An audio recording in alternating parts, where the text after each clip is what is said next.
ভাইরে, বাংলাদেশের কাছে বিদ্যুৎ বিক্রির 2200 কোটি টাকা বকেয়া পরিশোধ না করায় রীতিমতো ক্ষিপ্ত হয়ে আছে চীন। এবং কি চীন আরো বলে, আগামী 3 দিনের ভিতর ঋণের টাকা পরিশোধ না করলে কঠিন ব্যবস্থা নেওয়া হবে বাংলাদেশের ওপর।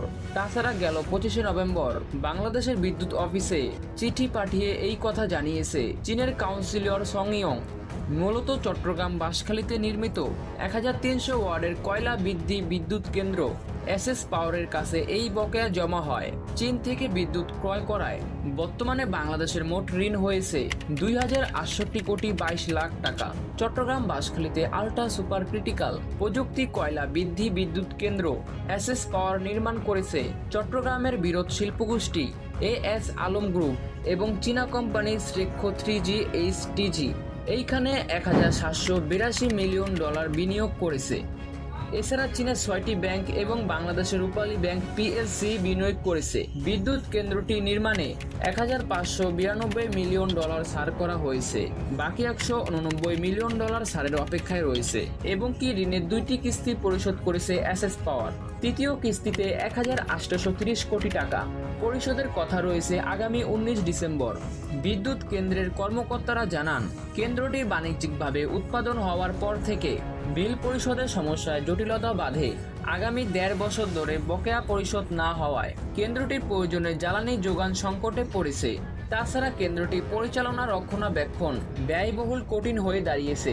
চীনের চিঠিতে উল্লেখ রয়েছে, দ্রুত সময়ের ভিতর বকেয়া পরিশোধ না হলে ভবিষ্যতে বাংলাদেশের চীনা প্রতিষ্ঠানগুলোর সাথে বিনিয়োগের প্রতিবন্ধকতা বেড়ে যাবে। পাশাপাশি আস্থা হারাতে পারে অন্যান্য বিদেশি বিনিয়োগকারীরা।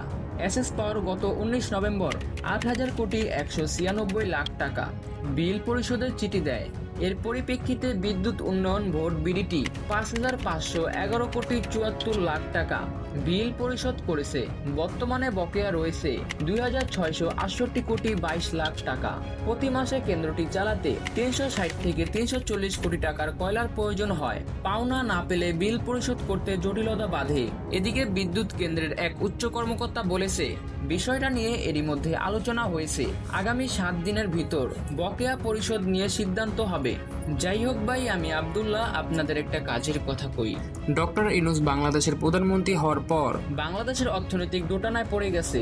তাছাড়া বর্তমান বাজারে যে অবস্থা, তাতে মনে হচ্ছে কিছুদিন পর বাংলাদেশকে বেচে বাইরের রাষ্ট্রের ঋণ পরিশোধ করতে হবে। এখন আপনাদের কি অপিনিয়ন কমেন্ট করে জানান।